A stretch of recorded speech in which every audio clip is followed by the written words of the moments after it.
यसरी फ्राई गरेर पनि खान सक्नुहुन्छ तपाईहरुले यस्तो मजाले यहाँ केलाउनु हुँदैछ नि यस्तो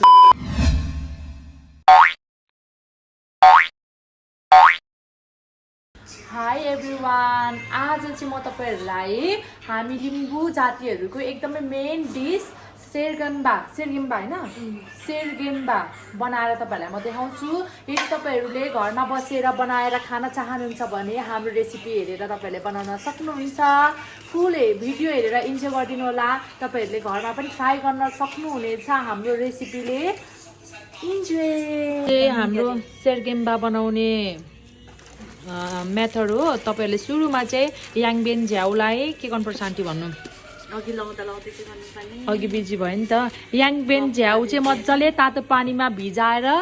पखाल्नु पर्छ किनभने त्यो चाहिँ जंगली उयो हो नि त हैन जंगली झार हो नि त त्यही भएर अनि सफा गर्ने अनि त्यसमा रक्ती मिसाउने अनि रक्ती मिसाएर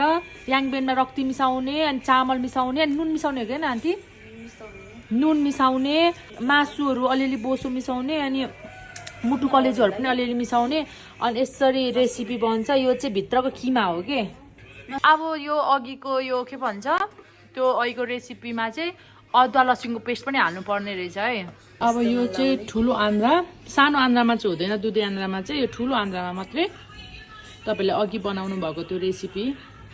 त्यो अघिको भित्रको सामान चाहिँ यसरी बिस्तारै बिस्तारै गरेर खाद्नु पर्छ एकदमै झन्झटिलो काम हो यो चाहिँ मिठो चाहिँ मिठो हुन्छ तर झन्झटिलो काम हो यसरी बिस्तारै बिस्तारै खाद्नुपर्छ भित्रसम्म पुर्याउनु पर्छ यो चाहिँ तलसम्म यहाँ है यत्रो भर्याउनु पर्छ हाम्रो कहिले भर्याउने होला यो चाहिँ खानु चाहिँ मिठो हो तर यसरी हामीले चाहिँ एकदम मेहनत गरेर हेर्नुस् है तपाईहरुले बनाउनुहुन्छ भने चाहिँ एकदम ध्यान दिएर किनभने यो आन्द्रा चाहिँ चुट्टिने सम्भावना हुन्छ नि त अनि एकदम ध्यान दिएर एकदम मेहनतको साथ तपाईहरुले बनाउनु पर्छ अनि के भन्छ यो यसरी खाद्नु पर्छ हैन यो दुलो परि पो हाल्छ त फेरि अनि यसरी यो चाहिँ के हो कालो कालो के हालेको यो चाहिँ याङबेन हो याङबेन चामल अदुवा लसुनको पेस्ट अनि रक्ती त मस्ट भइहाल्यो अनि तपाईहरु अनि नुन स्वाद अनुसारको अनि त्यसपछि स्वाद अनुसारको पिरो हाल्न सक्नुहुन्छ तपाईहरुले यो चाहिँ आन्द्रा यस्तो चाहिँ अनि ठुलो आन्द्रा तपाईहरुले ठुलो आन्द्रामा मात्रै बनाउन सक्नुहुन्छ हामीले त्यो मजाले त्यो यसरी यहाँनिर यसरी हाल्यो है यसरी हालेपछि चाहिँ यस्तो रेडी हुन्छ अनि यो रेडी भएपछि चाहिँ हामीले यसरी डोरीले यसरी बाँध्छौँ अब यो बाँधिसकेपछि चाहिँ हाम्रो यो चाहिँ रेडी भयो पकाउनको लागि अनि हामी पकाउनलाई लान्छौँ त्यो हामीले रेडी बनाएकोलाई चाहिँ यसरी हामीले पानीमा फुल बनाएर ग्यास अन गरेर बफ्याउनु पर्छ यसलाई धेरै बेरसम्म अनि भित्रको चामलहरु सबै पाक्छ मज्जासँगले हाम्रो अघिको सेरगेम्बा चाहिँ यस्तो बनेको छ है